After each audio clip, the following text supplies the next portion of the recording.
All right, quick video, and I say that all the time. I'm gonna make it as quick as possible.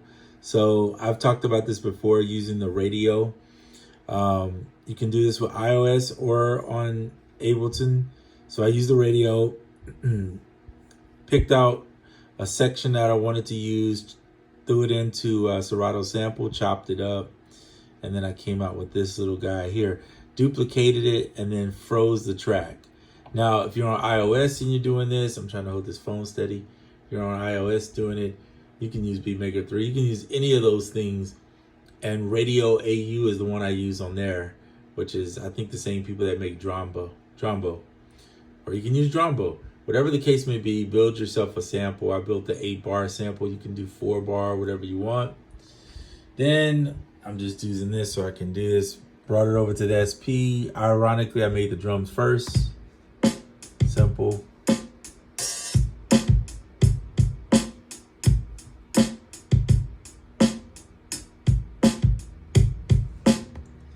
Duplicated that, made it for that to 8s. Took the SD card from the computer, sent it into the save the sample. Now I know some people have said, "Oh, unsupported files. Something has to do with the name of the file."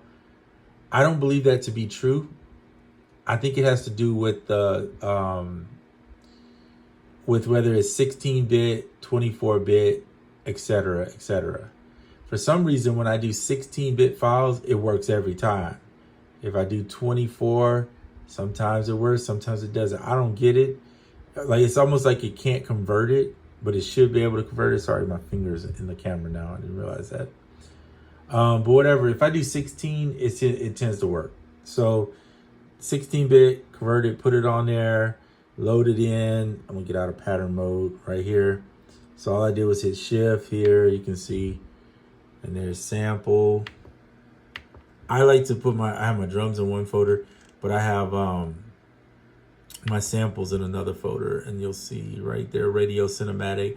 I tend to label, one of the things I love about Serato sample is it tells you the key that it's in. So G minor, I like to put the key down that I'm using, exit out of there.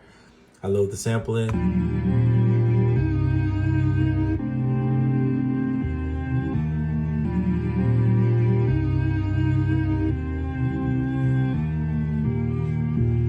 Stop it. I just use shift exit and it'll stop. And so then the next thing is you can choose to pitch it again if you want. So you could put the sample in, put a gate on it if you need to stop it also. And then go in here, put it in that. And then if you want to pitch the sample,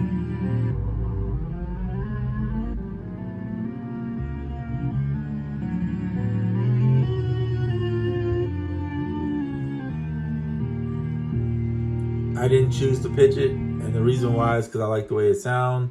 You could add effects while you're in the computer if you want to do that, or on your phone using Koala if you want to add those effects and then send the sample out. That's fine. I think I've spoke about this in the past. If you are using the phone, I like this little device. I will not put a link in the description, as I can't remember where I got it from Amazon. I just can't remember what the link is. So you'll just have to find it. But what's cool about it is it has USB right there. This is the Lightning if you have an iPhone, if you're working there, and it has USB-C. So you can send, and you can see right here, that's the power, as well as micro SD. On this side, it's got a regular SD card slot, cool, right? So you can plug that in. And then you can send that if you don't have that, all that good stuff.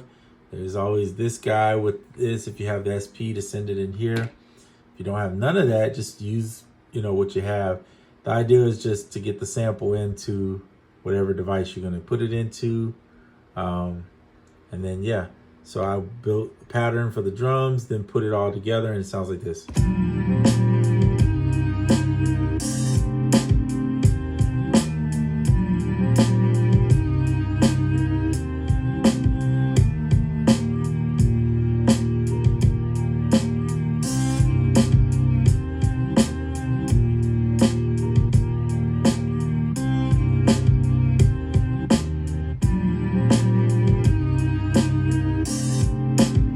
right, you get the drift. All right, so that's it for this video. I just wanted to show you kind of a little semi workflow that I'm doing. This isn't my normal, all the workflow that I would use. Obviously, you've seen me record directly into Ableton, primarily because I can go ahead and sequence the song right away. And I tend to find myself getting more done that way.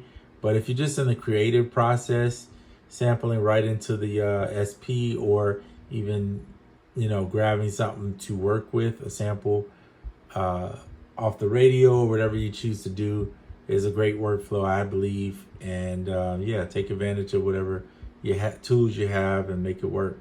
But yeah, I'm gonna mess around with this a little bit more, but that's it for this video. Until the next one. All right, I'm out.